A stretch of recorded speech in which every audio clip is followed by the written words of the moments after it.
Thank you, Renaissance family, for allowing Joe and me to share this evening as we discuss the next stage of the disciples' journey, experiencing revelation. I would also like to take this opportunity to express our gratitude for the encouragement and love you all have provided our family during the short time that we have overlapped with you here. We're excited about the next phase, but we will certainly miss you all greatly. As many of you know, our family has been on quite a journey over the last 5 years. One that has, in fact, mostly mirrored the discipleship journey that we've been studying lately through Renaissance, though perhaps not quite as linear as portrayed here.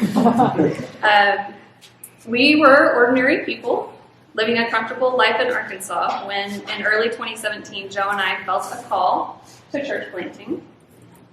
This was somewhat unexpected, as we had thought that our formal ministry days were mostly behind us. But 18 months later, after much discernment and preparation, here we were, moving our family into an East Boston condo, feeling confident in God's calling and excited to start a new chapter.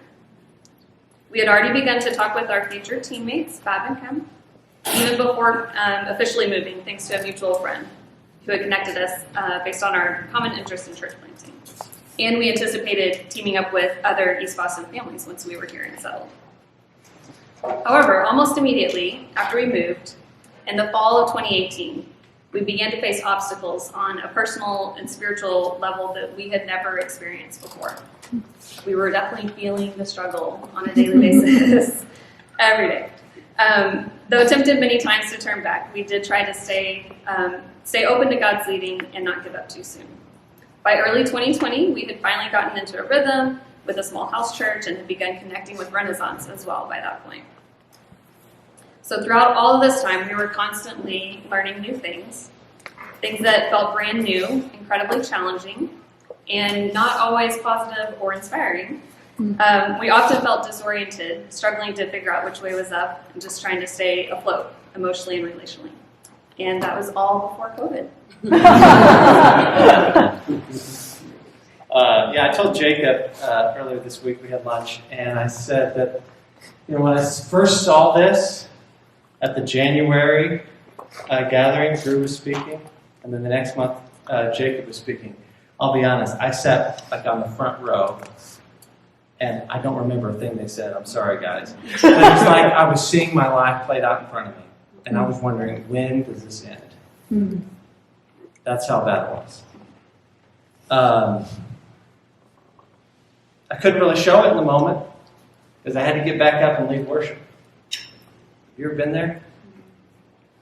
I was just trying my best not to melt on the front row. But if that is your experience at any point, I just want you to know you're in good company, not just with me, not just with Lauren, but with all of our heroes of faith in the Bible. They've all been there before. So we're talking about experiencing revelation tonight. So Lauren, tell us what it's not. Yes, to understand Revelation better, we do think it would be helpful to identify a couple of things that it's really not. I would suggest that really Revelation is not always awe-inspiring. Many of us hear the word revelation and naturally think about John's vision of heaven, maybe an audible voice from God giving someone specific directions for their life, or maybe foretelling some amazing thing that's going to happen many years down the road. And while I absolutely believe that these experiences are real and possible, I certainly do not believe them to be the only ways that a person can receive revelation. In fact, I would suggest that most revelations show up, at least initially, as neither feeling particularly supernatural nor super spiritual. Some of the most challenging, life-changing revelations I've experienced have come through simple moments of personal insight and reflection, perhaps while reading a book or a conversation with a friend. Now, because of my relationship with God, I myself do often attribute these things to be nudges by my Creator. But for a person who is not in conscious relationship with God, they may not recognize these moments as being associated with the divine at all. Regardless of if a revelation is credited to God or not, I do believe that He is always communicating with us through simple and ordinary experiences in everyday life. And just as the method of revelation is often nothing spectacular, I would suggest that revelations might not always lead us to outcomes that we would label as particularly spiritual. Perhaps it might be a gift of insight for the purpose of healing a relationship with a family member, or breaking a destructive pattern, or overcoming a particular fear that has paralyzed us for too long. I have come to believe that God is just as concerned with our relational well-being and with our mental health as he is our spiritual development. In fact, I believe they are all completely intertwined. Revelations that help us shift our own thoughts and our own behaviors and our own choices can change the way that we function in community and thus change the community. In this way, quiet, personal revelations can affect the masses. They just move in slow and simple ways. I'd also add, I think sometimes we confuse revelations with callings. Maybe we say it this way. All callings are revelations, but not all revelations are callings. Because you notice where experiencing revelation is on this arc. It's after the call, and it's after somebody, learns new strengths, feels the struggle sort of thing. So it's almost like revelations, the point of it is about renewing the call that was originally given. And so kind of the definition we kind of came up with as we were preparing for this is kind of those deep spiritual insights that offered by God, usually that bring clarity or a fresh understanding to whatever the recent circumstances that have been happening, and maybe also the sum of all that you've been learning too. People have called this an awakening or a eureka kind of moment. But basically, it's the epiphany that happens when you're able to put all the pieces together for the first time and realize that it's just the pieces you have so far. So it may not even be a full picture, but you're probably closer than you were before if you experience that revelation. In fact, that's what I even add is that revelation almost comes as a comprehensive sort of thing. So whatever I'm experiencing right now in a revelation, it's not just interpreting what's happened most recently, but it's actually I'm seeing the layers of revelation I've had over and over in our life. So almost like, I'm sure somebody's going to talk about this at some point, but this looks very linear, but actually this is a cycle. So, 43 years old, you've been around this cycle a few times. And you say, I remember when I was there, and I remember when I was there, but they all happened in different seasons of our life. And so once you get back to experiencing revelation again, it's like you get this image of like the spiraling, and you can all the layers of revelation over and over again, learning and kind of moving upwards towards heaven. And the thing about it is, if you would say, well, I don't want that to happen, I just want to be able to experience revelation and just stay right there. Well, unfortunately, that means you are static and you're no longer growing. I've known so many Christians, probably you have too, who it's like they've already figured out everything they need to know for their life, and that's as far as they're going to get.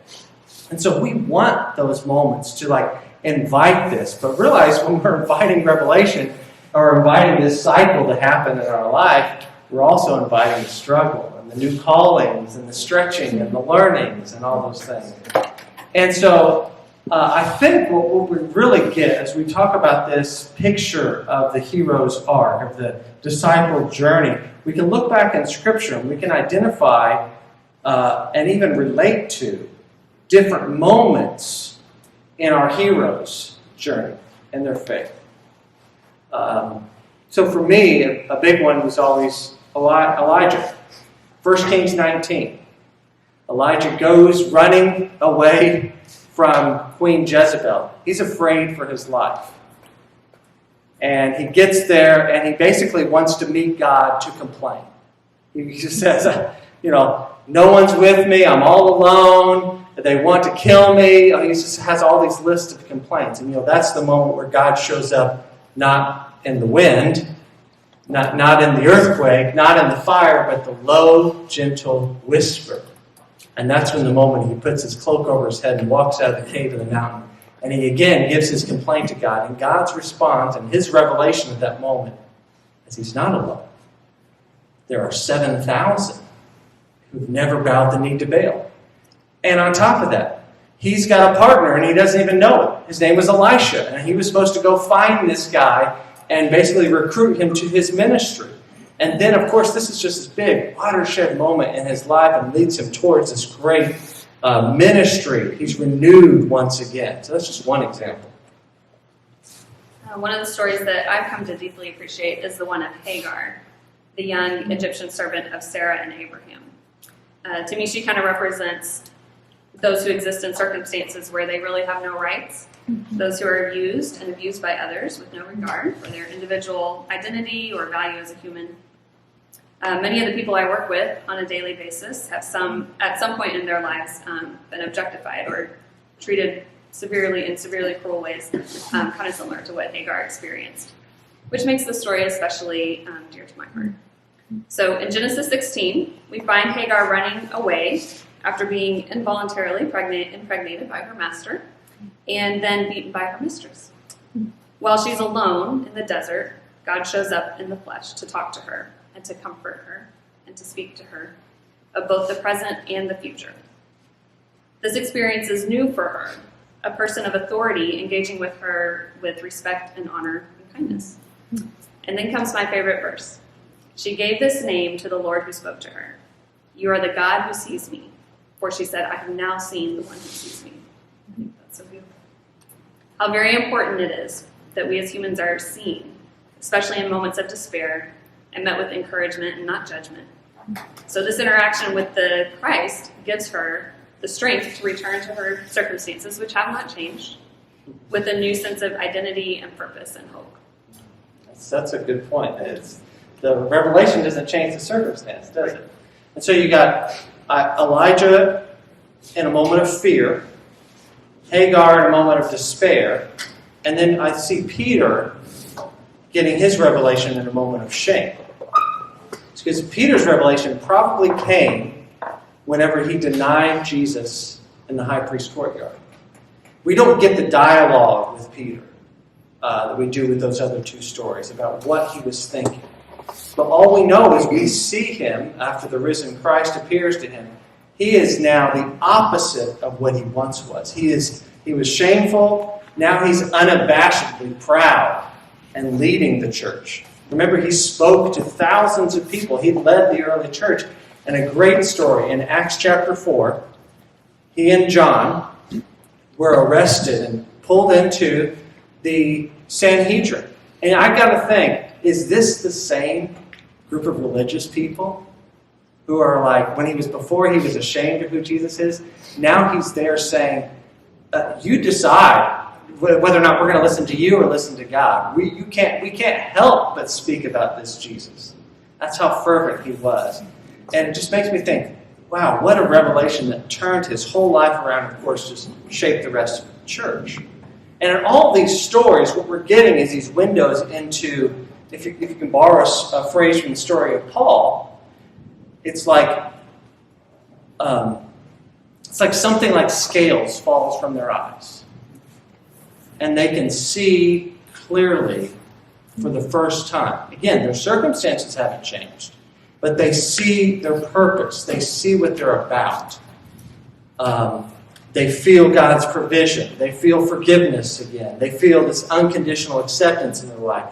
They see their circumstances now in a new light. They receive renewed hope. They return to their life with passion and joy. Who wouldn't want that? So if that's what revelation is, how do we ever get to that point of ever experiencing it? Somebody please tell me. No, I'm just kidding. Actually, I really do think there are some things we can do to kind of like create the scenario around revelation for ourselves without actually orchestrating. Right. I would say that we definitely can't orchestrate revelation for ourselves. But we can practice. There are certainly practices that we can implement that help us to position ourselves into a space of being ready to receive revelation, should God share it. Most of these, I would say, have to do with life rhythms and personal disciplines, we might use that word in the church, that lead to and require humility of heart, openness of mind, and willingness to grow. So engaging in just about any sort of counseling, I'm an advocate for counseling, whether it's individual, group, family, whatever kind of counseling, It's an excellent place to begin. There is really something sacred that happens when an experience or feeling is verbalized out loud in a safe space that's really designated as judgment-free and exists solely for your benefit and healing. It's completely for you in that moment. I have the privilege of often getting to witness revelations happening in the moment with the people that I work with. It's really incredible when someone sees themselves or their circumstances in a brand new light, and it truly is sometimes as if scales have fallen off of their eyes. And it's almost never the clinician providing the revelation. We just ask the questions and listen and give people the tools to connect the dots for their own stories.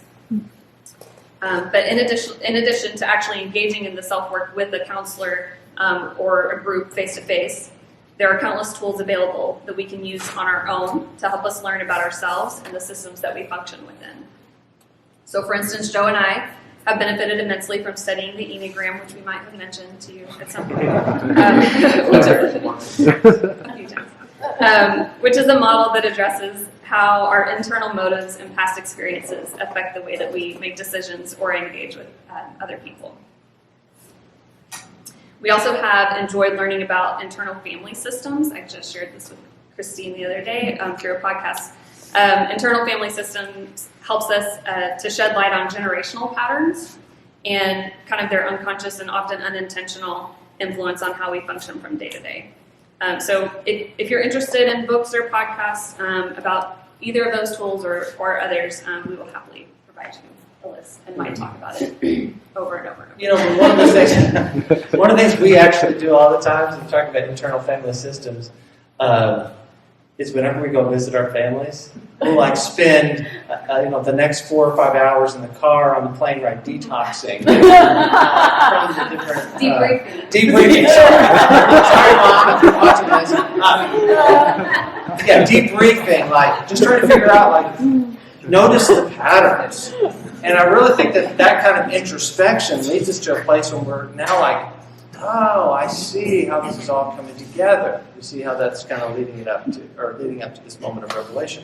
And obviously, another one that shouldn't be that hard to grasp here in a moment of we're gathered in church, we're gathered with other Christians, other leaders. It's just spiritual practices. So having a regular spiritual practice, that's going to be the best thing to get you in a place of revelation. And I found that for me, it's been in an active prayer life or an active study life. But it's not so much about the words that I'm saying. Sometimes when we say prayer, we think, okay, I'm praying a list or I'm asking God for things. It's more of the moment you sit with God. So another word that some people might use is meditation, but it's still the same idea.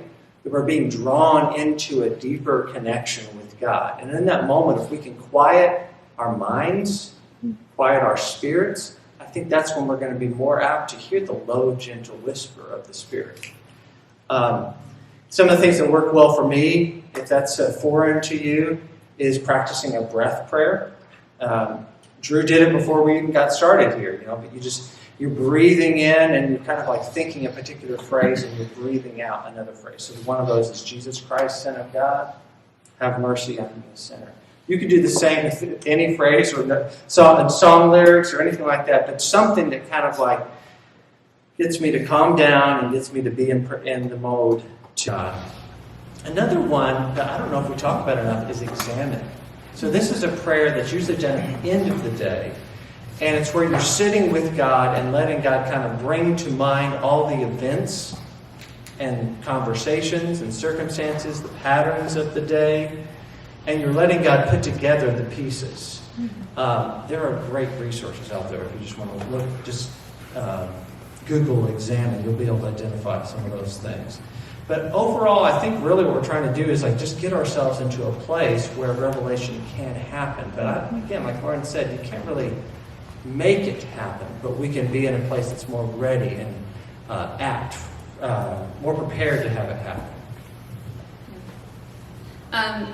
So as we've been sharing, I'm hoping that moments from your own life have come to mind where you've experienced revelation. And I would just say, kind of as we're wrapping up, if something has come to mind, I would encourage you to share it as we're having dinner and chatting. If it's not something that you want to speak about out loud, that you want to spend more time on, I would say reflect on it at home just this week, as it comes to mind. But to be able to sort of name some of those moments that you've had in your own life, moments that really helped you pivot the direction that you were going, or how you were viewing something in your own life. I've got one. Can I share? I've got the mic.